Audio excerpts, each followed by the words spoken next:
আসসালামু আলাইকুম। মালয়েশিয়ান শ্রমবাজার নতুন মলাটে পুরনো ধান্দা। মালয়েশিয়ায় বাংলাদেশ থেকে বৈধভাবে জনশক্তি প্রেরণ থমকে থাকায় বাস্তবে তেমন কোনো সুফল পাওয়া যাচ্ছে না।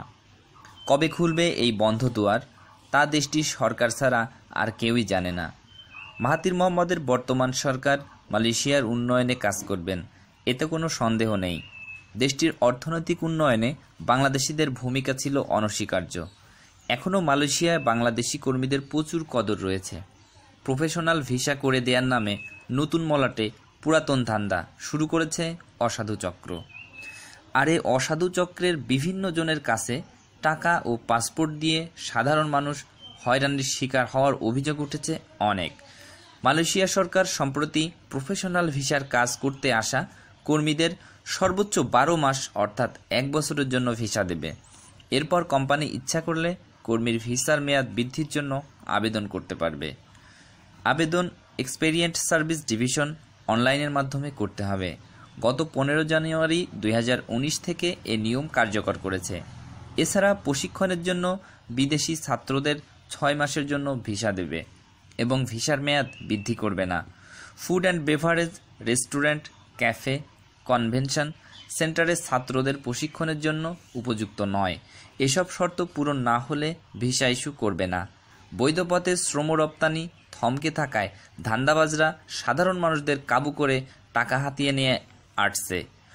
অনুসন্ধানে জানা গেছে, মালয়েশিয়া এবং বাংলাদেশের অসাধু চক্র মালয়েশিয়ার নাগরিকদের সর্বোচ্চ স্বীকৃতিদাতু উপাধিপ্রাপ্ত ব্যক্তিদের নাম ভাঙিয়ে ভুয়া কোম্পানির প্যাড তৈরি করে অভিবাসন বিভাগের ভুয়া ওয়েবসাইট খুলে প্রফেশনাল ভিসার লিমিট 100 জন 200 জনের অনুমোদন পেয়েছে এরকম কাগজ দেখিয়ে লাখ লাখ টাকা হাতিয়ে নিচ্ছে অসাধু চক্ররা। এদিকে প্রফেশনাল ভিজিট পাসের পিভিপি নামে বিদেশ থেকে অযোগ্যদের মিথ্যা কাগজপত্র দিয়ে এক্সপার্ট হিসেবে প্রফেশনাল বানিয়ে মালয়েশিয়া প্রেরণ করে। এরা প্রকৃতপক্ষে কোনো কোম্পানির অধীনে থাকে না, নিয়ম অনুযায়ী আয়কর প্রদান করে না। এ কারণে পরের বছর ভিসা বর্ধিত করতে পারে না, ফলে অবৈধ হয়ে যায়। স্টুডেন্ট ভিসার ক্ষেত্রেও বিভিন্ন হোটেল রেস্টুরেন্টে এ প্রশিক্ষণার্থী ছাত্র হিসেবে 6 মাসের স্টুডেন্ট ভিসা দিয়ে বাংলাদেশ থেকে প্রেরণ করে। 6 মাস পর এই ভিসার মেয়াদ বৃদ্ধি হয় না, ফলে তারাও অবৈধ হয়ে যায়। এ বিষয়ে মালয়েশিয়া সরকার কঠোর অবস্থান নিয়েছে, ফলে অবৈধ নাগরিকদের পাশাপাশি নানা এজেন্ট ও দালালদের গ্রেপ্তার করছে। উল্লেখ্য, পিভিপি এবং প্রশিক্ষণার্থী স্টুডেন্ট ভিসায় প্রেরণের ক্ষেত্রে বিএমইটি বা মন্ত্রণালয়ের অনুমোদন যেমন লাগে না, তেমনি হাইকমিশন থেকে সত্যায়নের প্রয়োজনও হয় না। ফলে কারা কোন ভিসায় কোন কোম্পানি বা প্রতিষ্ঠানে যাচ্ছে তা নির্ণয় করা যায় না। ফলে এসব কর্মী সরকার নির্ধারিত মাইগ্রেশন নিয়মের বাইরে থেকে যায়। এ বিষয়ে দেশ ত্যাগের পূর্বে খোঁজ নিয়ে আসার জন্য পরামর্শ দিয়েছে সংশ্লিষ্টরা। অনুসন্ধানে কিছু তথ্য জানা যায়। ওয়েবসাইটের এই লিঙ্কে ক্লিক করলে দেখা যাবে এসব নাম মালয়েশিয়া সরকার কোনো ভিসাই দেয় না। এই লিঙ্কগুলো আমি ডেসক্রিপশন বক্সে দিয়ে দিব। ভিসাটির প্রকৃত নাম যেমন এমপ্লয়মেন্ট পাস এখন ইংল্যান্ডের HMP অর্থাৎ হাই স্কিল মাইগ্রেট প্রোগ্রাম বা কানাডার FSWP অর্থাৎ ফেডারেল স্কিলড ওয়ার্কার প্রোগ্রাম বা আমেরিকার L1AITM অর্থাৎ ইন্টার কোম্পানি ট্রান্সফার ম্যানেজার। এসব ভিসাকে কি ওয়ার্ক পারমিট নামে ডাকলে চলবে? সুযোগ সুবিধা ও নিয়মকানুন কি একই হবে? নিশ্চয় না, মালয়েশিয়ার ক্ষেত্রেও তাই। এমনকি VP10 নামে ভিসাও মালয়েশিয়াতে ভিসা প্রদানের কথা বলা হয়, অথচ DP10 হলো একটি অ্যাপ্লিকেশন ফর্ম, এটি কোনো ভিসা নয়। অথচ অসাধু চক্রগুলো DP10 নামে বলছে যে DP10 ভিসা চালু হয়েছে। এমপ্লয়মেন্ট পাস বলতে সাধারণভাবে বোঝা যাচ্ছে এটি একটি পাস যা দেয়া হয় এমপ্লয়মেন্টের জন্য, কিন্তু কোথাও এর জন্য এমপ্লয়মেন্ট নেই। যে কোনো কোম্পানিতে, কোম্পানিটি কি পুত্রজায়া থেকে গঠিত নাকি লাবুয়ান থেকে পরিচালিত, ইন্টারন্যাশনাল কোম্পানি, উভয়ের মিনিমাম পেইড আপ ক্যাপিটাল কত, বছর শেষে কোম্পানির শেয়ার হোল্ডার, এমপ্লয়ি ট্যাক্স এবং এমপ্লয়মেন্ট পাস কার কত, একটি কোম্পানি থেকে কতজনের এমপ্লয়মেন্ট পাস পাওয়া যেতে পারে।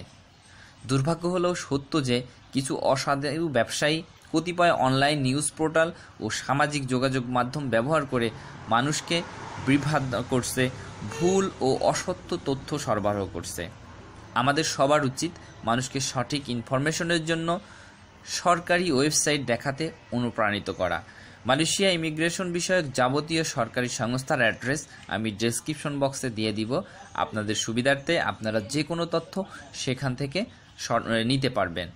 এছাড়াও বিভিন্ন দেশের ভিসা সংক্রান্ত তথ্য ভিসা ইনফরমেশন নামে একটি ইউটিউব চ্যানেলের লিঙ্ক আমি ডেসক্রিপশন বক্সে দিয়ে দিব। আপনারা সেখান থেকে বিভিন্ন দেশের ভিসা তথ্য পাবেন। মালয়েশিয়ার কয়েক লাখ বাংলাদেশি কাজ করছেন। দীর্ঘদিন বন্ধ থাকার পর 2013 সালে দুদেশের সরকারি পর্যায়ে অর্থাৎ G2G পদ্ধতিতে বাংলাদেশ থেকে জনশক্তি নিতে শুরু করে মালয়েশিয়া। মূলত 10 রিক্রুটিং এজেন্সির মাধ্যমে G2G পদ্ধতিতে মালয়েশিয়ার লোক নেওয়া শুরু হলেও শুধু প্লান্টেশন প্রজেক্ট কাজ করতে আগ্রহ কম থাকায় জনশক্তি রপ্তানির হার ছিল কম। পরে মালয়েশিয়া জনশক্তির জন্য বাংলাদেশকে তাদের সোর্স কান্ট্রি তালিকাভুক্ত করে।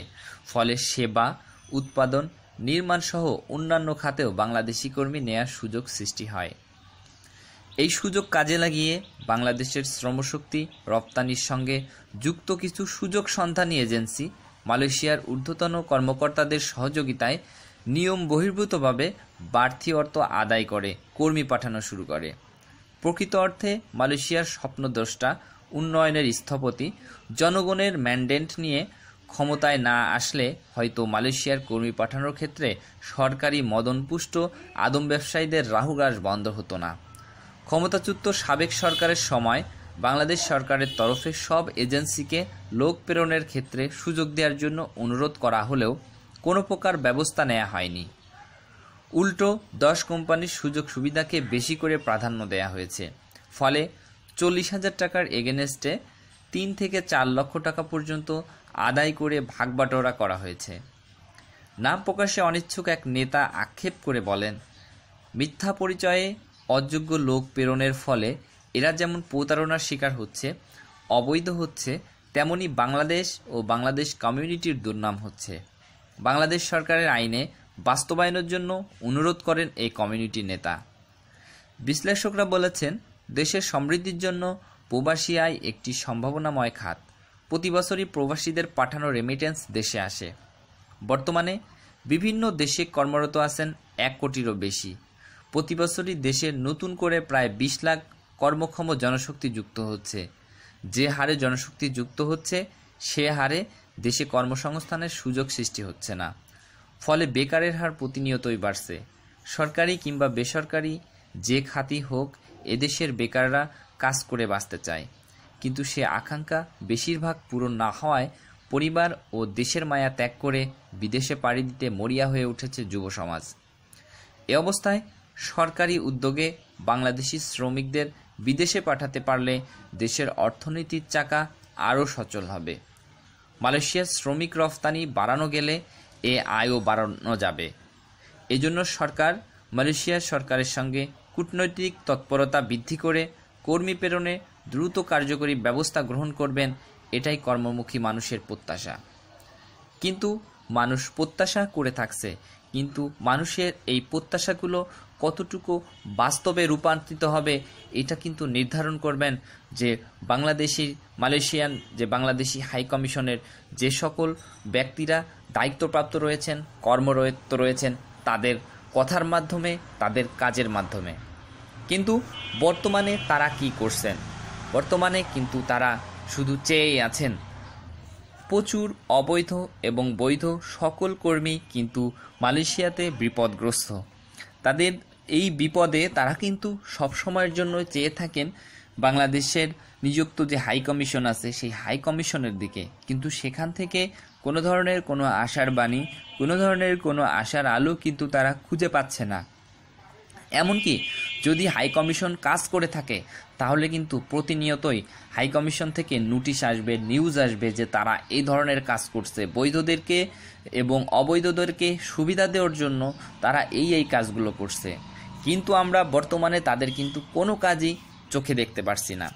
আসলেই যে হাই কমিশন কী ধরনের কাজ করছে বাংলাদেশ গভর্নমেন্টের পক্ষ থেকে কী ধরনের পদক্ষেপ নেওয়া হচ্ছে বা নেওয়া হচ্ছে না, এই ভিডিওটি দ্রুতই আপনারা দেখতে পাবেন। সেজন্য আপনারা সবাই চ্যানেলের সাথে কানেক্টেড থাকবেন। সবাই ভালো থাকবেন, সুস্থ থাকবেন। সেই